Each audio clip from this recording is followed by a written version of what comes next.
Hallelujah. Good evening po once again. And congratulations sa bawat isa. Amen. So, successful, victorious. Amen. Though I do believe, though some have perfected the 21 days, pero alam ko some may fail once in a while. Amen. I was one of them. Amen. Praise God. Partial lang kasi ako partial. Pa-partial lang. Praise God. So, hallelujah. Praise God. So, I do believe maraming gagawin ng Panginoon ngayon. Handa po ba tayo? Amen? So, glory to God. This is a revelation na I just pray na the Lord will indeed speak to us. Amen? Breaking negative patterns. Okay? Breaking negative patterns. Okay? So, can we just arise and minsan pa, let's just read the Word of God. Dito po sa Romans 12:2, do not conform to the pattern of this world, but be transformed by the renewing of your mind. Then you will be able to test and approve what God's will is His good, pleasing, and perfect will. Romans 12:2. Amen. So, before we could able to know God's will, first, we must not conform to the pattern of this world. Because if we are conforming to the pattern of this world, we will not able to understand the will of the Lord in our lives. Amen? Which is good and pleasing. And in Exodus 34:7, keeping mercy for thousands, forgiving iniquity and transgression and sin, by no means clearing the guilty, visiting the iniquity of the fathers upon the children and the children's children to the fourth generation. Hallelujah. Father, once again, we entrust to you your words. Speak to us. Prepare our hearts, even our eyes, our ears, that we may hear your voice and see what you have been doing now in our lives.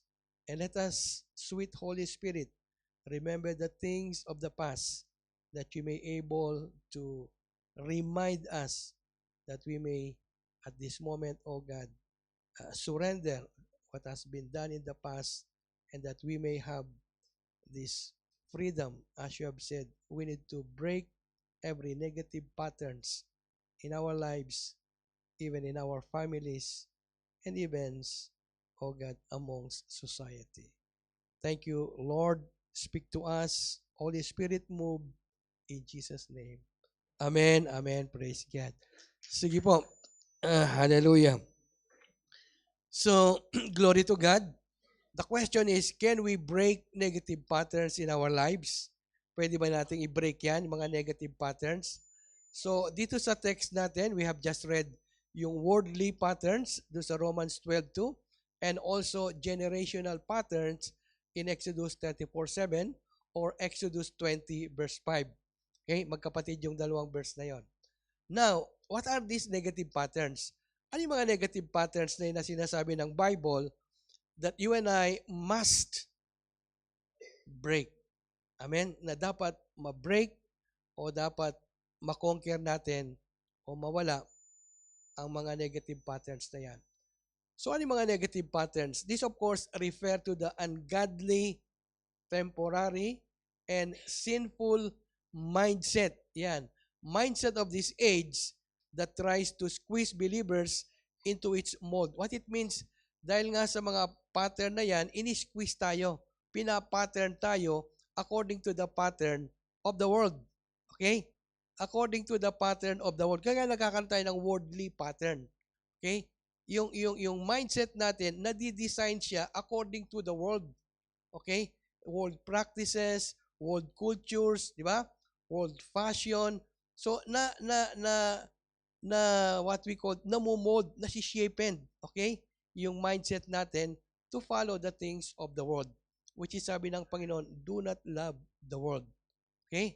Hallelujah. So, take note, these negative patterns, nakaset na pala yan. Okay? it was set already, or they were set already at the time of Adam and Eve. Remember that? When there was fall at the garden? In Genesis 3:6, nandiyan na. Okay? They were set already by the enemy. So that's why, basahin natin yung Genesis 3:6. So when the woman saw the tree was good, good for food, that it was pleasant to the eyes, and a tree desirable to make one wise, she took of its fruit and ate. She also gave to her husband with her, and he ate. Okay? Nandito na. Di ba? Good for food, lust of the flesh, pleasant to the eyes, lust of the eyes, desirable to make one wise, pride of life. Nandito na. Sinet na ng enemy. So that's why, nakaset na yan, of course, tuloy-tuloy na, may pattern na, yung mga next generation, they will just copying it, duplicating it, kasi nandiyan nakapattern na. Okay? So that's why, as I said, even a young child, hindi mo tuturuan ng ano yan, ng makipag-away o makipagsuntukan, automatic yan. Di ba? O makikita mo lang yung mga bata dun sa church, di ba? Babait na mga bata na yan, di ba? Pero bakit kuminsan nag-aaway sila? Di ba? Pero pagkatapos, after 1 minute, bati na naman, di ba? Sana ganun din tayo, no? Praise God. Glory to God. Pero take note, take note, bakit ginagawa nung bata na yon? Why that child, that young, innocent, ignorant baby, so precious, so beautiful, di ba? Bakit ginagawa niya yung mga bagay na ungodly? Di ba? Why? Kasi nakita na niya dun di ba? It's in the blood Di ba? Nasa bloodstream natin. Okay? So anyway, we will move on that. Kasi our desire tonight, ma-break lahat yan. Okay? Ma-break lahat yan, yung what we call family patterns which are ungodly. Okay? And of course, mga generational. And of course, worldly. So sabi ko nga, yan nga, di ba dito sa Genesis 3:6, nandiyan na yung lust of the flesh, which is sabi niya, good for food, lust of the eyes, it's pleasant to the eyes, the pride of life, sabi niya, desirable to make one wise. Okay? So nandiyan na yung tinatawag natin dun sa Romans 12:2 and even dun sa 1 John 2:15, 16, di ba? Yung do not love the world. Ito, dito sa text natin, dito sa 1 John 2:16, dito kasi sa 1 John 2:16, 15-16, sabi niya, do not love the world, nor the things in the world. Okay? And then sa verse 16, sabi niya doon, the lust of the flesh, the lust of the eyes, and the pride of life. See? From Genesis 3:16, nandito na kagad sa 1 John 2:16. So, alam ni John, anong ginawa ni Satan doon pa lang sa garden. Sinet na ni enemy yung pattern doon. Di ba? Yung pattern na, sabi niya, yung lust of the flesh, lust of the eyes, and the pride of life. Pagka sinabing pattern, it is always the standard of an enemy to keep doing the same thing. Kaya nga pattern Di ba? It is designed. It is a protocol. It is a standard procedure para bang it is a law. Automatic yan. Palaging ganyan. Okay? So, palaging ganyan yung gagawin ng enemy. So, ginawa niya yung kay Satan, di ba? Ginawa ni Satan yan kay Adam and Eve. Lust of the flesh, lust of the eyes, the pride of life. And so, that's why John himself, sabi niya, kinukommand niya tayo, sabi niya, do not love the world, nor the things in the world, the lust of the flesh, the lust of the eyes, and the pride of life. So, that's why it was in Genesis 3:16. So, it is because the first Adam was tempted, what it means, bumagsak siya. But yung second Adam, dito sa Matthew 4 verses 1-10, meaning the second Adam is the Lord Jesus Christ.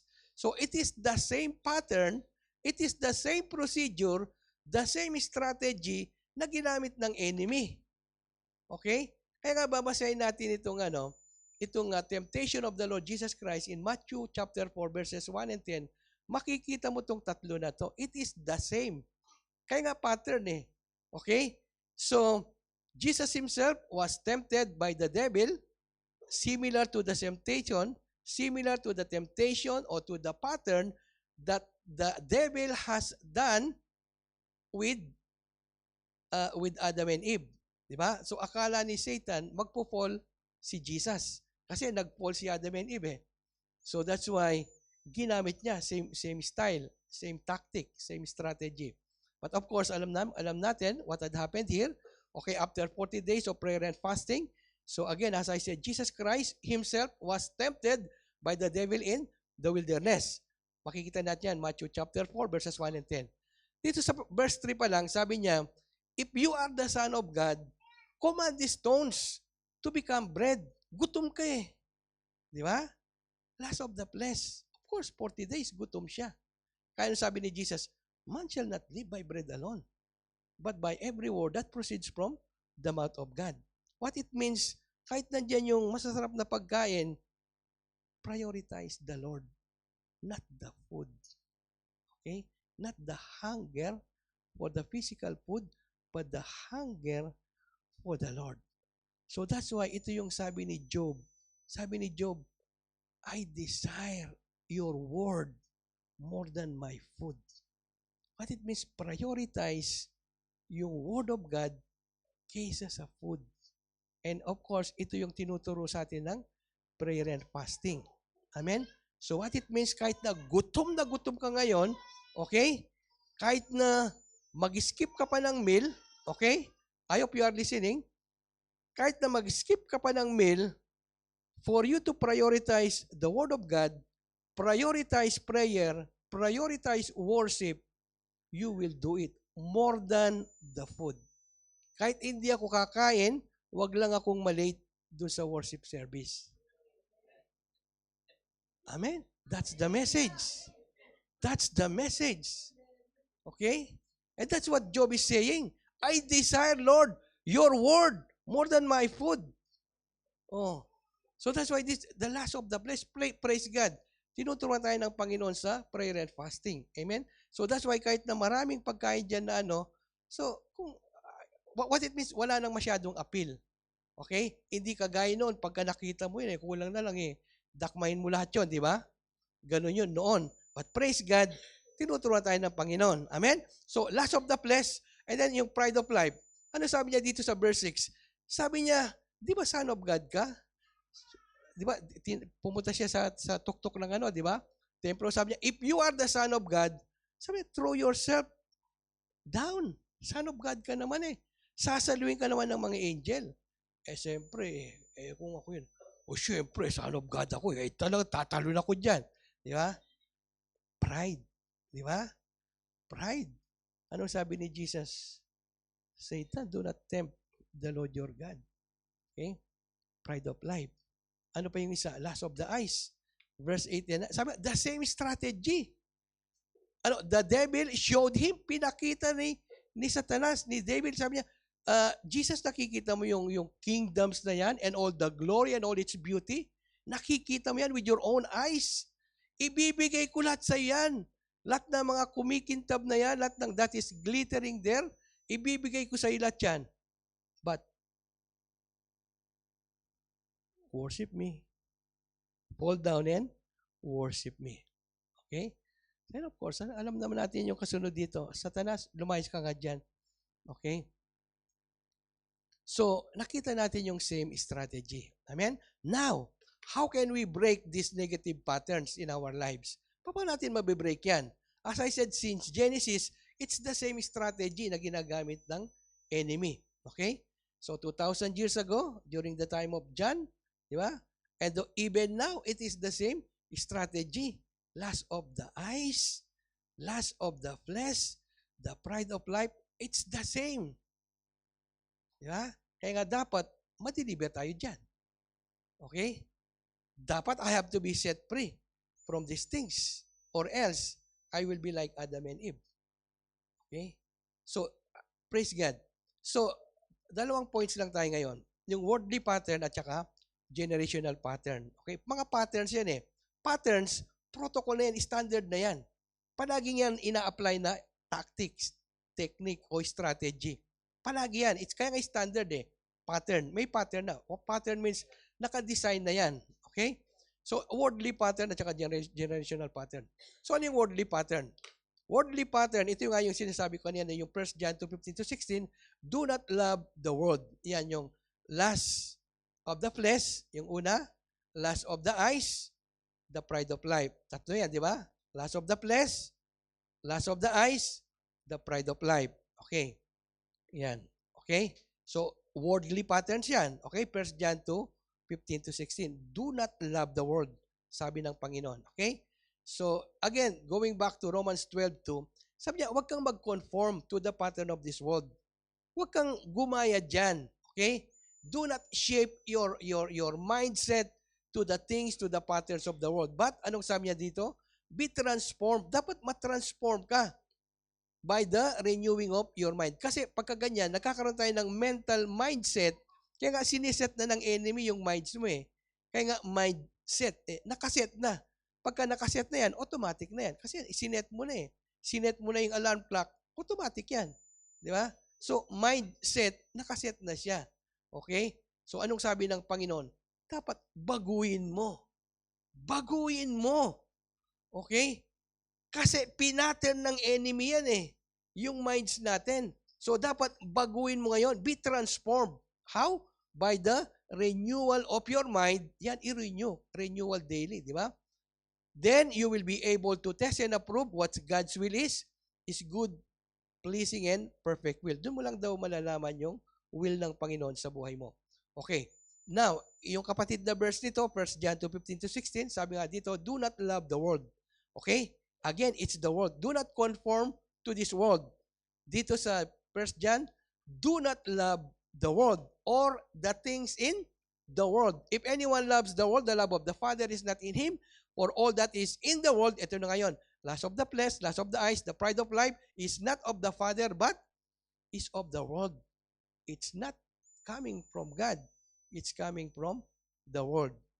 Who set the patterns of the world? Of course, it's the enemy.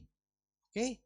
So, do not love the world, sabi niya dito, and the world is passing away and the lust of it. But he who does the will of God abides forever. Hallelujah! Glory to God. So, ano yung mga worldly patterns na ito na dapat ay ma-break down natin o dapat ma-set free tayo, di ba?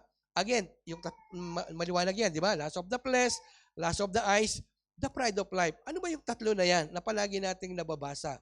Okay? Na-deliver na ba talaga tayo dyan? Have we been set free to the patterns? Kaya nga pattern yung naka-mindset na yan eh, to the patterns of this world.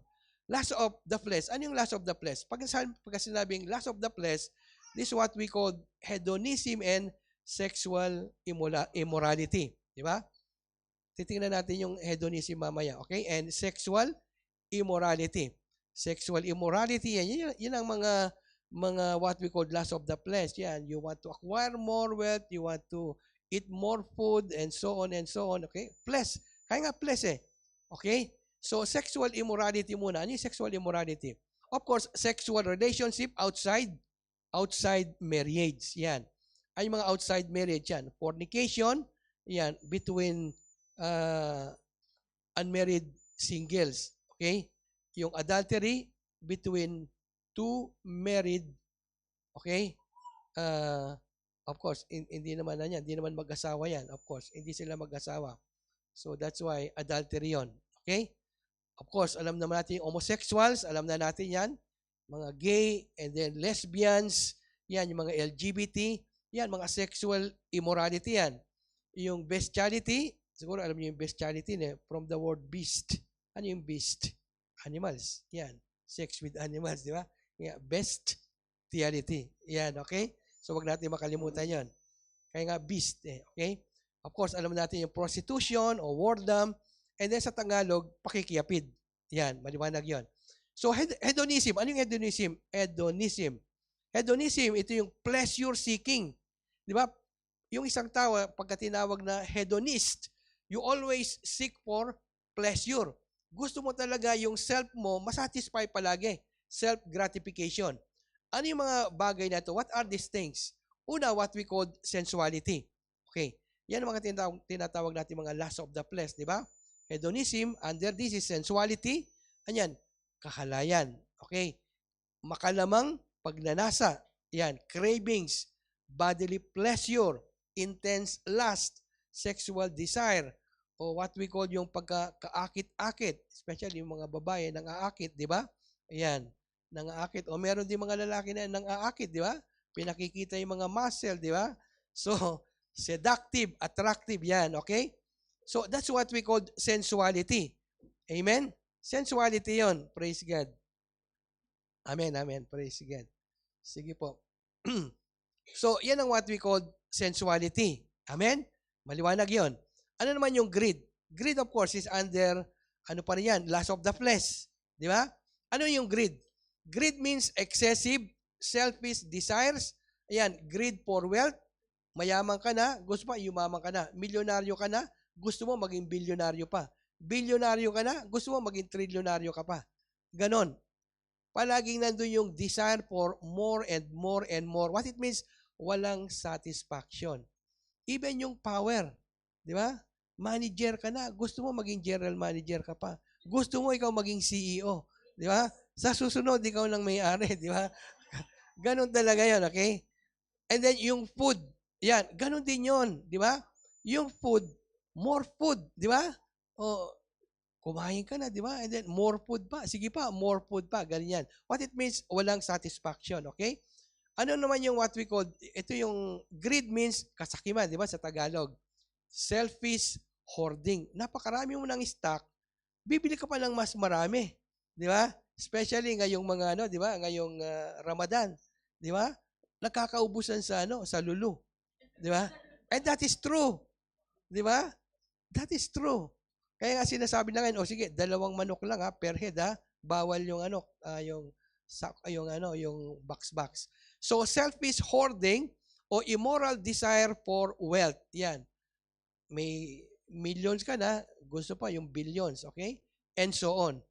Ano pa yung greed? Under greed, nandito yung what we call katakawan, okay?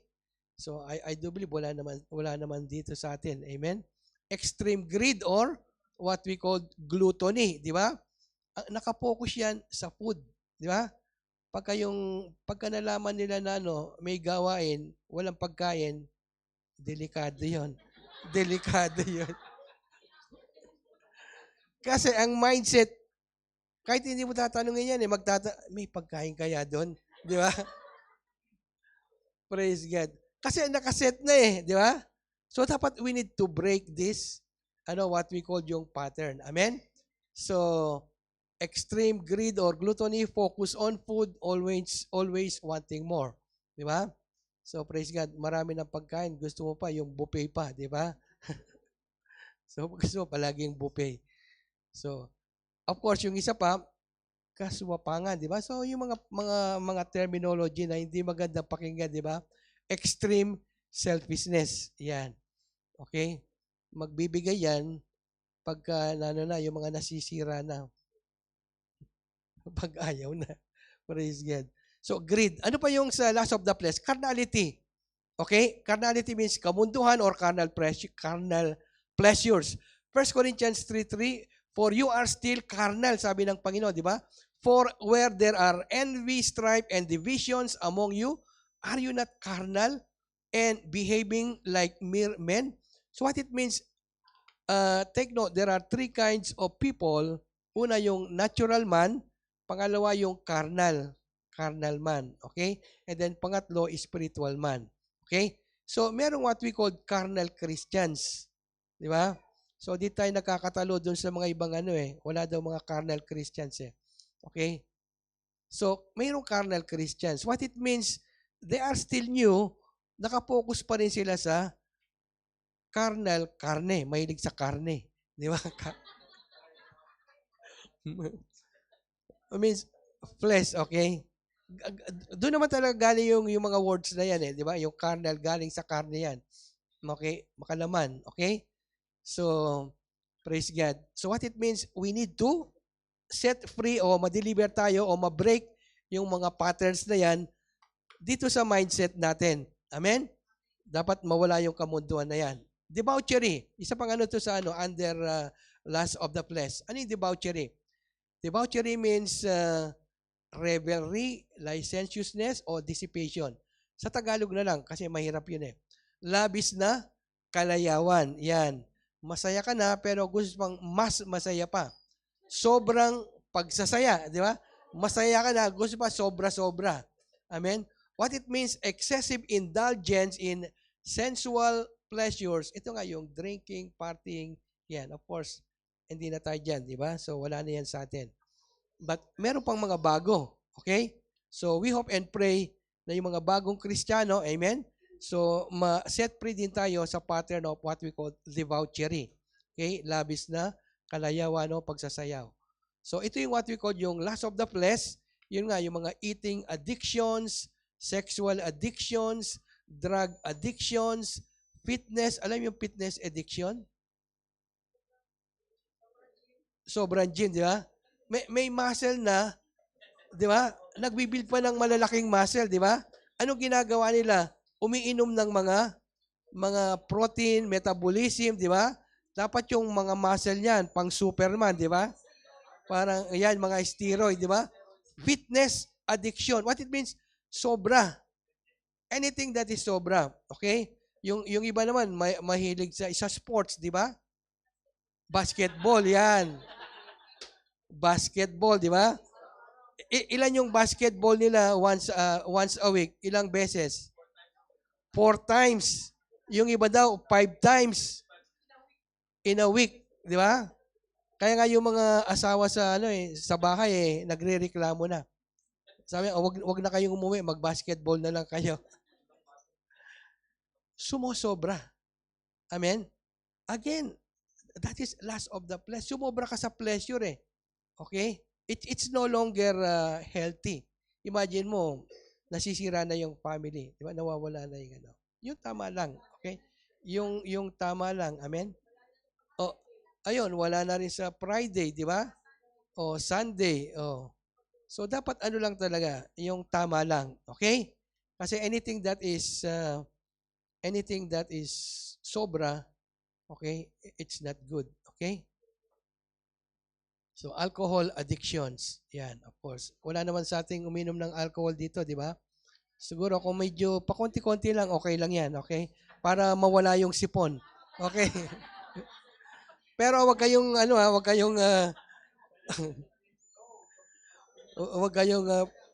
naman yung bote-bote ha. Okay? Praise God. Okay? Okay lang yung yung kukunti lang ha. Hindi yung bote-bote. Okay? Lust of the flesh. So to break the free from lust of the flesh o yung hedonism and sexual immorality, anong gagawin natin diyan? Sabi dito, live a self-controlled life. Dapat nandiyan yung purity, nandiyan yung holiness. Okay? According to Titus 2:12 and of course 1 Peter 1:15 to 16, di ba? Be holy for I am holy. So yan, para ma-break yung lust of the flesh. Okay? So praise God, mamaya tuloy-tuloy nating i-break yan. Pangalawa yung lust of the eyes. Okay, ano yung lust of the eyes? Bawat makita mo kasi na magaganda, gusto mo yan eh, di ba? Gusto mo yan eh.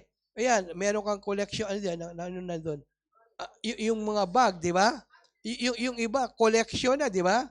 Oh, what it means, yung iba, sorry.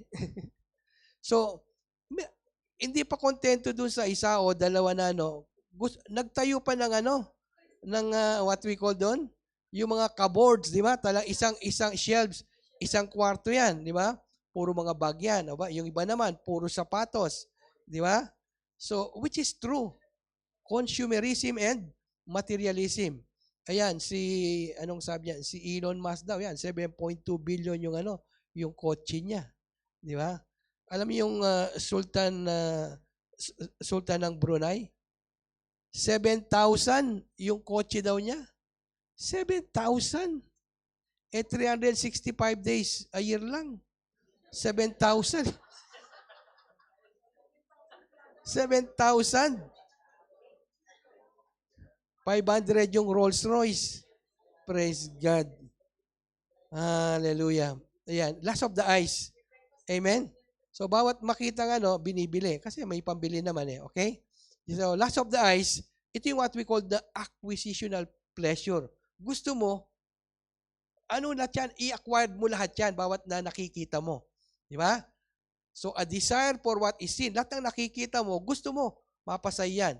Whether kotse man yan, o fashion, or possessions, you treat them as an essential for happiness, di ba? Kaya nga shopping ng shopping, di ba? Yung mga mayayaman. Parang sa kanila, happy sila doon. Though, hindi naman nagagamitin yon. Di ba? I-stock lang nila doon sa mga cupboards nila. No way na magagamit nila yan. O, so, di ba? Hindi. Lust of the eyes. Kaya nga acquisitional pleasure. Ito yung what we call the never enough syndrome. Di ba? Hindi mo masatisfy.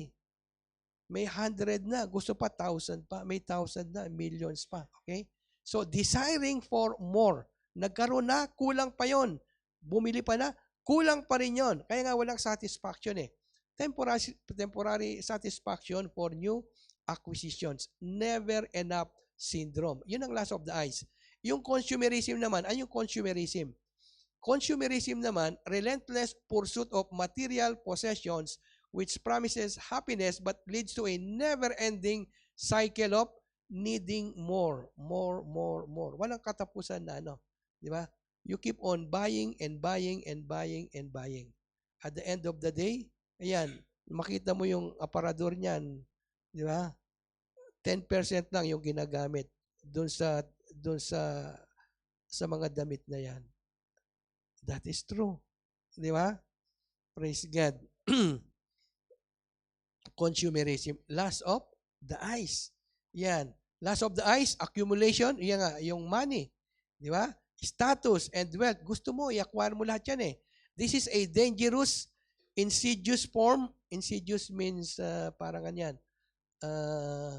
Insidious form of temptation rooted in covetousness and materialism. Insidious means dangerous. Parang ganun yun nga pa, dangerous. Okay? Intense, uncontrollable desire for things that are visually appealing. Kasi nakikita mo, na-appeal ka na, di ba? Na-attract ka na. So, gusto mo, mapasay lahat yun. Yan, lust of the eyes. Pag nanasa ng mata, yan, desire of cravings, kasilawan ng mata. Pag nanasa, at saka pagka nasilaw ka na, sa lahat ng mga kumikintab, gusto mo, makuha mo lahat yan. Lust of the flesh. Desiring what we see, even beyond necessity. Kahit hindi mo gusto, bibilin mo yan. Okay? Actually, bagsak ako dyan eh. Pagka namimili kasi ako ng gulay, ng actually mga pa 100 pills lang naman eh. Hindi naman tig 100 dinar. 100 pills. Pagka nakita ko yung mga jer o yung mga pang salad-salad na ano, eh, kumisa na-stock sa bahay, hindi ko maubos. Nag-expire. Eh, ako lang kasi kumakain eh. Praise God. Praise God. Oh, yun nga eh. Kasi yung mga kasama ko sa bahay eh, parang medyo ano sila eh. Ako lang yata. Ako lang yata ang mahilig sa...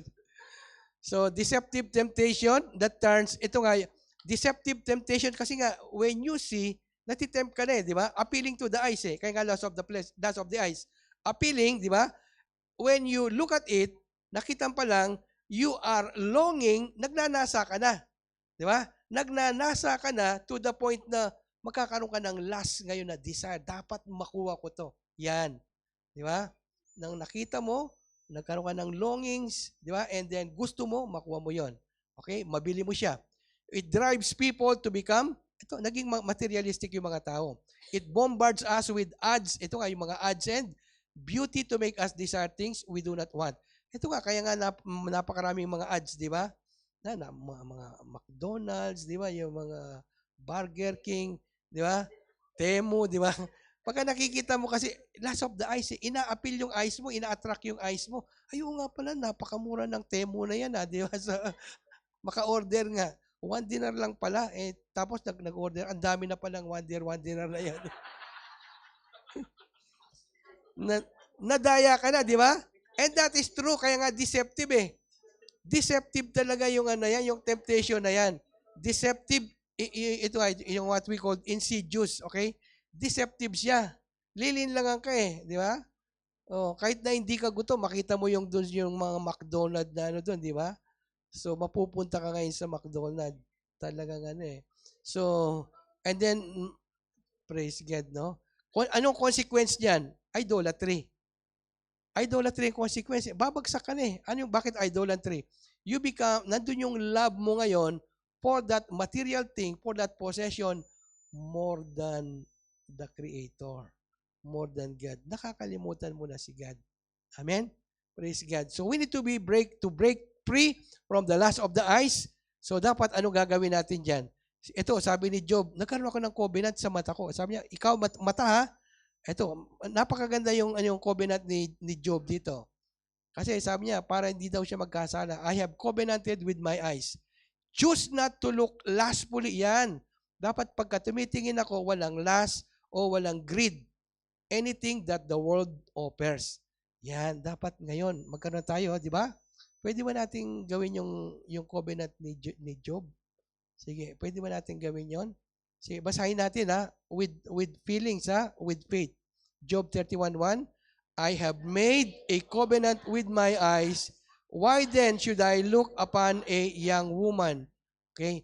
Or even yung mga things na what I said na attractive, what the world offers. Okay?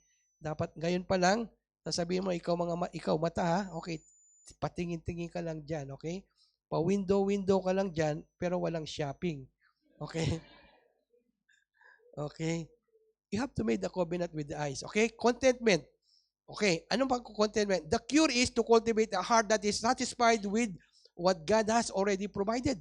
Kasi dapat magkaroon ka ng contentment eh. Di ba? Yung last of the eyes nga, di ba? So, dapat magkaroon ka ng contentment. Meron ka na eh. Huwag ka na mag-desire for more. Okay? 1 Timothy 6:6-8, now, godliness with contentment is great gain. For we brought nothing into the world, and it's certain we can carry nothing out. And having food and clothing, with this, shall we be content? Yan, dapat kontento na tayo. Di ba? Praise God. Kahit na, praise God. Wag ko na sabihin yan. Baka madulas yung dila ko eh. Praise God. Delikado. Okay. So anyway, pangatlo yung Christ focus. Di ba kanina yung magkaroon ka ng covenant with your eyes and then magkaroon ka ng contentment. Pangatlong si Christ focus. Okay? Para hindi tayo bumagsak sa what we call lust of the eyes.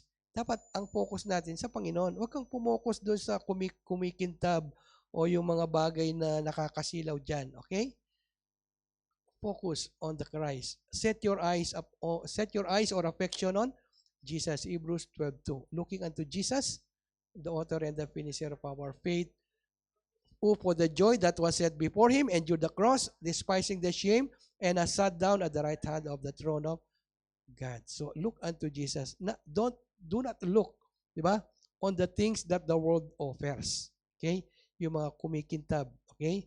Huwag nating masyadong pagpansinin yan. Okay? Pangatlo, yung pride of life. Okay? Kasama pa rin yan sa yung worldly patterns. Okay?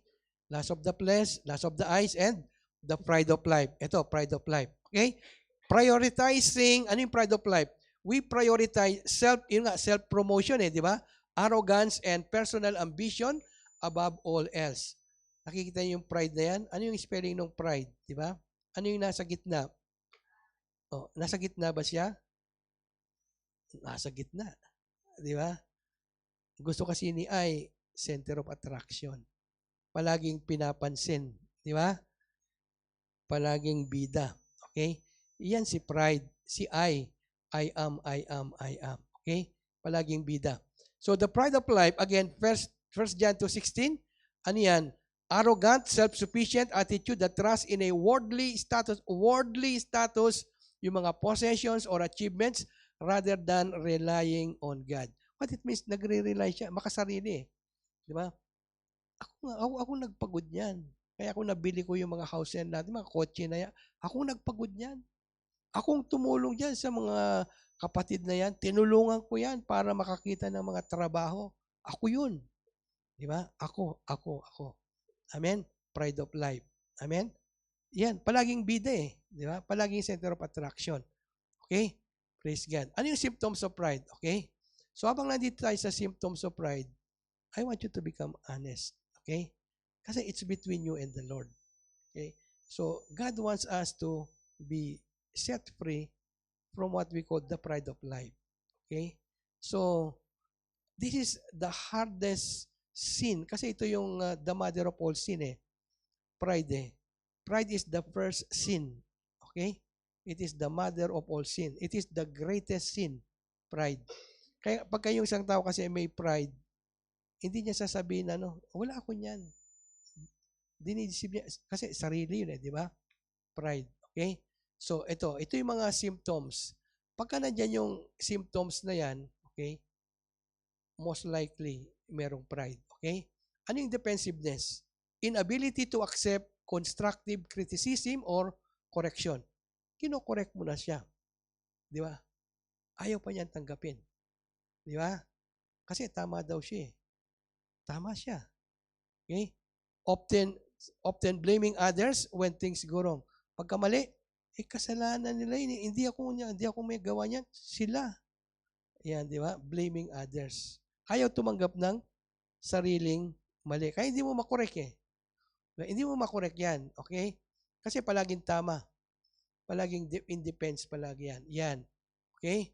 Pagka nakita natin yung symptoms na yan, most likely there is pride. Okay? Palaging defense. Okay? Palagi ko nagtatrabaho yan sa Ministry of Defense. Matindi eh. Hindi mo ma-penetrate eh, di ba? It's only by the grace of God. Okay? So, pangalawa, constant comparison. Palaging kino-compare yung sarili.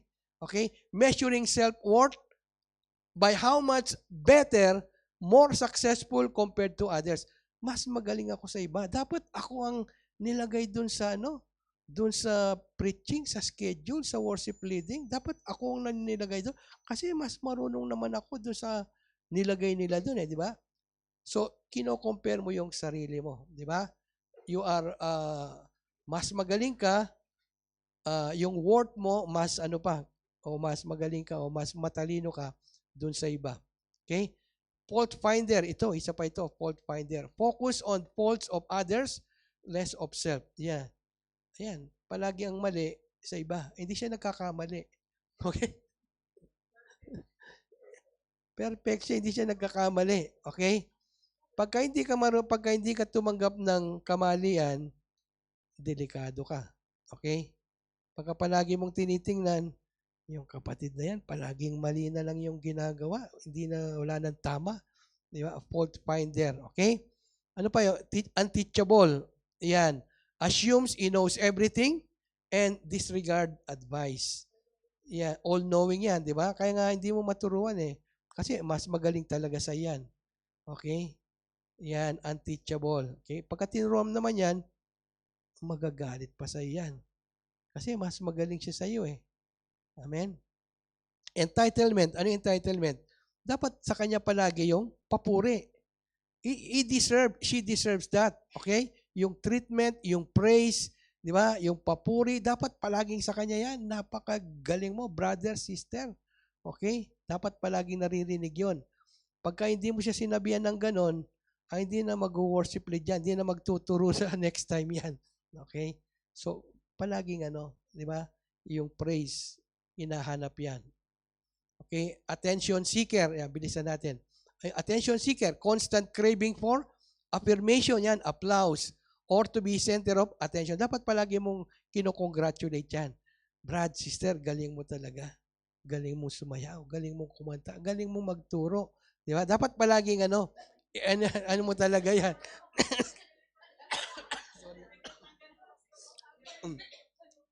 Di ba? Attention seeker di ba? Kasi pagka hindi mo siya pinuna o hindi mo siya kinonfirm, inappreciate, magkaaway na kayo niyan. Hindi na mag-attend ng Bible study yan. Okay? Or marami na ganyan. Inability to ask for help. Kahit na kailangan niya ng tulong, hindi hihingi ng tulong yan. Hindi hingi ng tulong yan. Okay? Viewing the need for assistance as a weakness. Hindi hingi ng tulong yan. Okay? Stubbornness, yan. Refusal to submit to authority at home at work, and in faith. Yan. Refusal to submit authority. Ano yun? Ano yung nauna doon? At home. Okay. Meron bang mga boys dito? Sino mga boys dito? Yung mga father dito? Pwede mo makita yung mga kamay ng mga fathers? Yan.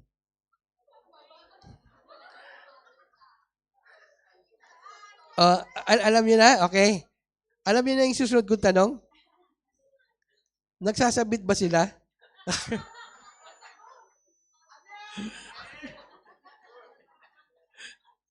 At home, di ba? Pagka refusal, okay?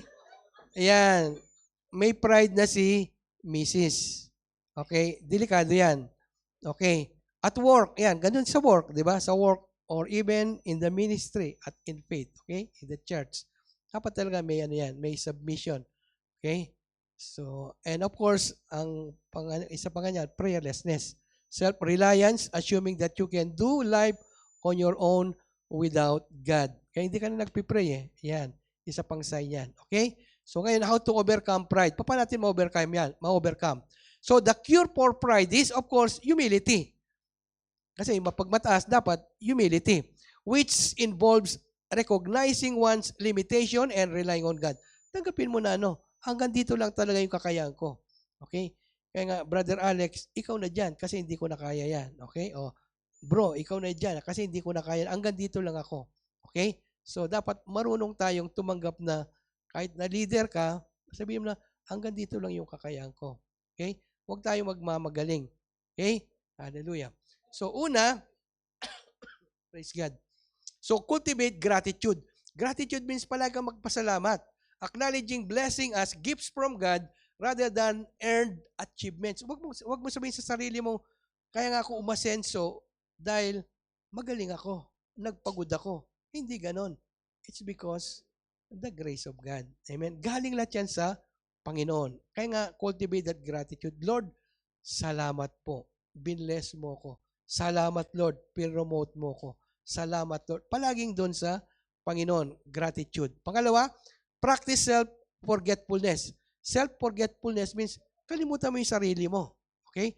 Avoid self-promotion to serving others. Okay? Wag mo nang intindihin yung sarili mo. Okay? Wag mo nang iangat yung sarili mo. Okay? O ipopromote pa yung sarili mo. Accept correction. Ito nga kanina, di ba? Seek and accept feedback without becoming defensive. Matuto po tayong mag-submit, magpa-correct. Amen? Seek advice. Amen? So, and then confession and prayer. Regularly confess prideful thoughts and praying for humility. Nagpipray ba tayo na, Lord, humble me. Lord, nagpipray ba tayo ng ganon? Amen. Praise God. Okay? Lord, make me humble. Okay? Embrace weakness, admit mistakes and limitations, which fosters reliance on others and God. Okay? Tanggapin mo na na meron din tayong weakness, meron tayong nagkakamali rin tayo. Okay? So meron tayong limitations. And of course, yung isa pa dyan, serve others in secret. When we serve others in secret, what it means, yung ginagawa mo, hindi nalalaman ng iba. Okay? So, hindi nalalaman ng iba, wala na talagang papalakpak sa'yo. Walang magko-congratulate sa'yo. Kasi in secret eh. Amen? Praise God. Glory to God. So, pangalawa, generational patterns. So, malapit na tayo dito. Madali lang to. Generational patterns. Okay? Ano yung generational patterns? Exodus 34:7. Again, babasahin natin ito. So, keeping mercy for thousands, forgiving iniquity and transgression and sin, by no means clearing the guilty, visiting the iniquity of the fathers upon the children, and the children's children to the third and fourth generation. So, generation na lang ang pattern na yan. Tuloy-tuloy yun. What it means, naka-pattern na yan, whether you like it or not, automatic. Kaya naka-pattern eh. Automatic siya. Amen? By itself, it will work by itself. Okay? Automatic siya. Okay? So there are three main areas of generational patterns that need to be broken down. Okay, merong tatlong area dito na according to this verse, na dapat ay ma-break natin. Okay? Kasi nga, alam naman natin yung generational, even to our forefathers, kasalanan ng ating mga forefathers up to the fourth generation, automatically, because it is a pattern, na it's being relayed, transferred, inherited sa atin. Amen? It automatic din yon. Imagine mo yung kalokohan ng mga ninuno natin, nandito na pala sa'yo, it's in your blood, hindi mo kaalam-alam. Kasi it's a pattern eh. Nandun na siya, kaya nga generational eh. Generational, it's in the blood. So it is a pattern which must be broken down. Dapat ma-break down din yon. Okay? So una, idolatry and false worship. Yan. Iniquity or moral perversions, transgressions, rebellion, and disobedience. Kasama yan dito sa what we call yung generational patterns which must be broken down. Masyado nang maliit dyan eh, no? So anyway, babasahin ko na lang. Idolatry and false worship. Ano yung generational sin dito?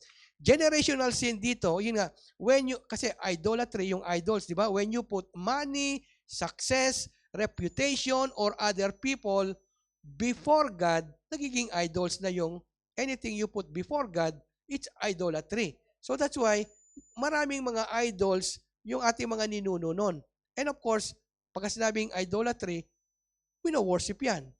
Amen? They put more emphasis, more focus, more time dito sa what we call the things of the world. Okay? Kasama na yun dyan yung occultism, yung mga ancestral worship. Noon, nag-worship sila di ba? Ancestral worship o traditional beliefs that violate biblical commands. Marami silang pamahiin, marami silang mga ugali noon, mga traditions which are not biblical. So what it means, that spirit is being relayed, transferred, it's tumutulay. Amen? Kaya nga generation, it's in the blood. It's being inherited. It's being passed down from generation to generation. Okay? So I hope that's very clear. Amen?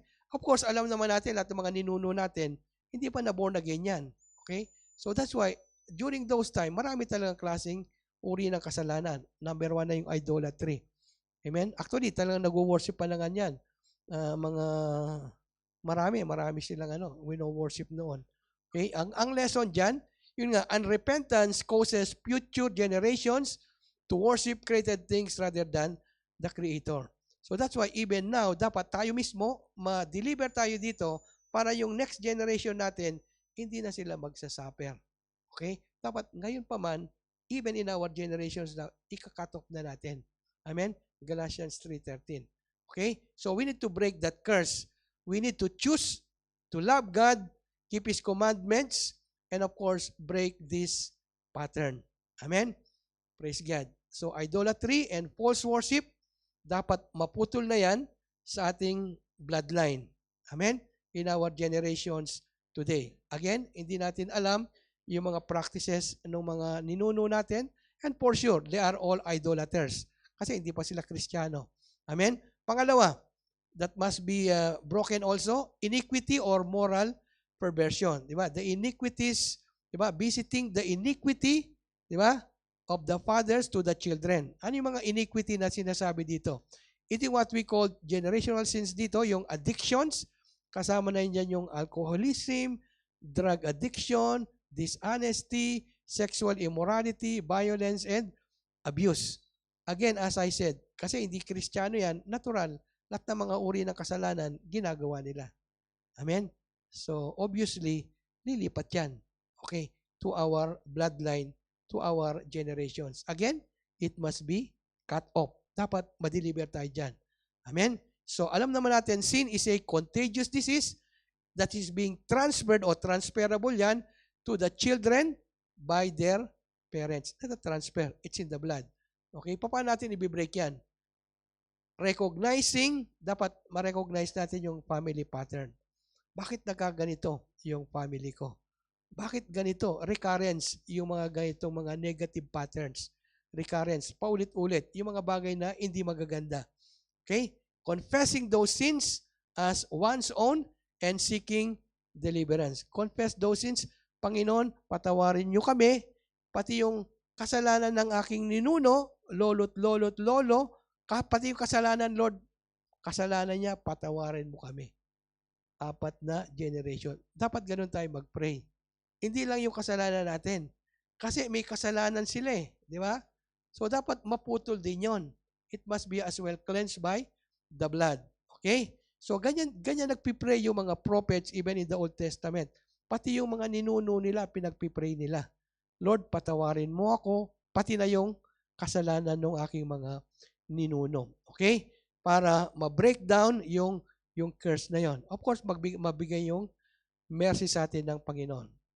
Iniquity or moral perversion. Lastly, transgression, ito, rebellion and disobedience. Okay? Generational sins. Anong generational sins dito? Of course, yung constant rebellion. Palaging nagre-rebelde against authority, defying God's laws, and stubborn, unrepentant heart. Palaging rebellious.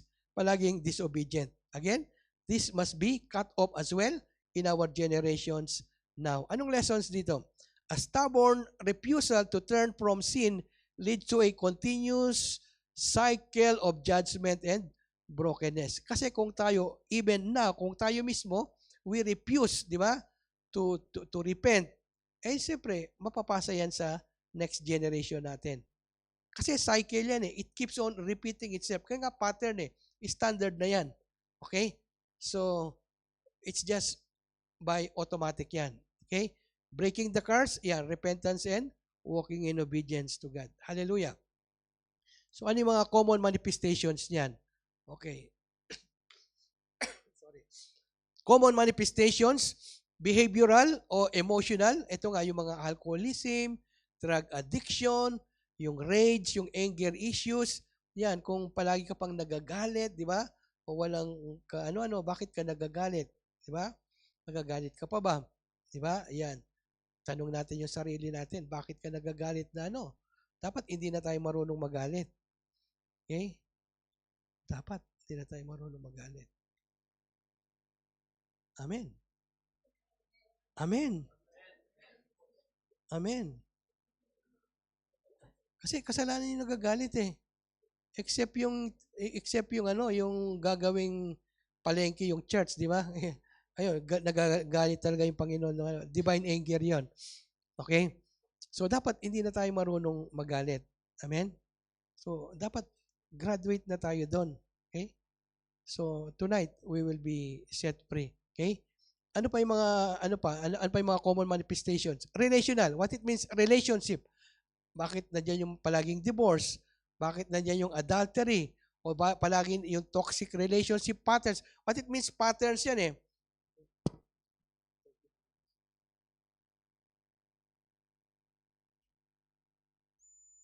So, makikita po natin yung relationship na yan, yung recurring patterns, puro mga negative. Di ba? Bakit yung pamilya na yan, di ba? Palaging divorce, palaging broken family, broken home, separation. Ba't palaging ganyan? Okay? So, there is something wrong. Okay? In the bloodline, there is something wrong. Of course, pag may tinatawag tayong curse, there is always sin behind it. Okay? The wages of sin is death. Disobedience bring curse. Deuteronomy 28. Okay? So, physical and mental, yan. Ano naman to? Mga common manifestations. Nakikita mo yan eh. Yung chronic illness, yan. Bakit palaging ganyan yung sakit nila, di ba? Hereditary. O palaging sugar, blood pressure, suicidal, depression, di ba? So, again, these are a recurring sickness or what we call, sorry, praise God. Physical or mental. Amen? Glory to God. So again, dapat ay ma-deliver po tayo dyan. Praise God. So sa ating conclusion, okay, malapit na tayong matapos. So the cross provided us the victory to overcome, to break this worldly and generational pattern of sins and curses. Praise God.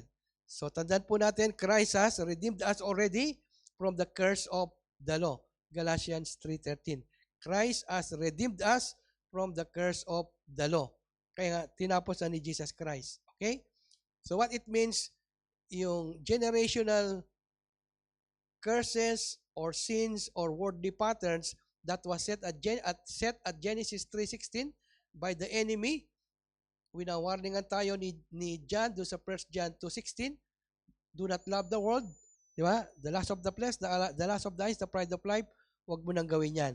And then Jesus proven unto us, we can overcome. Di ba? So it is written, meaning by the Word of God, immerse ourselves with the Word of God, read, read, read. Yan. And of course, praise and worship, plus of course yung with the power of the Holy Spirit. Again, we will all be set free and be able to break lahat po ng mga patterns na yan, either worldly or generational. Okay, so dito po sa ating challenge, okay, meron ba tayong mga worldly or generational sin or curses that needs to be broken in our lives and in our family? Okay? So, what it means, we need to recognize, repent. Recognize means admit them. Okay? Yes, Lord, meron akong pride of life. Yan. Lord, meron akong lust of the flesh. Lord, meron akong lust of the eyes. Kasi we need to admit them eh. Unless you admit them, the Lord will never set us free. Amen. Kaya nga, if we confess if we confess, means you admit them. Lord, I confess that I have this pride in my life. Lord, I confess I have this sexual immorality. I have this lust of the flesh. I have this lust of the eyes. I-confess mo. If we confess, He is faithful to forgive us and to cleanse us. Okay? Okay? He who covers his sin will not prosper. Proverbs 28:13. But he who confess, i-admit mo talaga, and renounces them, shall find mercy. Doon lang tayo patatawarin ng Panginoon. Doon lang tayo palalayain. Then and only God can break those sins, those curses, or those negative patterns sa buhay natin when we confess them. Okay, so that's why we need to recognize, repent, Lord, patawarin mo ko, I renounce them, and I rebuke them in Jesus' name, renew my mind. Okay? Romans 12:2. Okay? Praise God. Sige po, let's all arise. Hallelujah. Can we call the music team?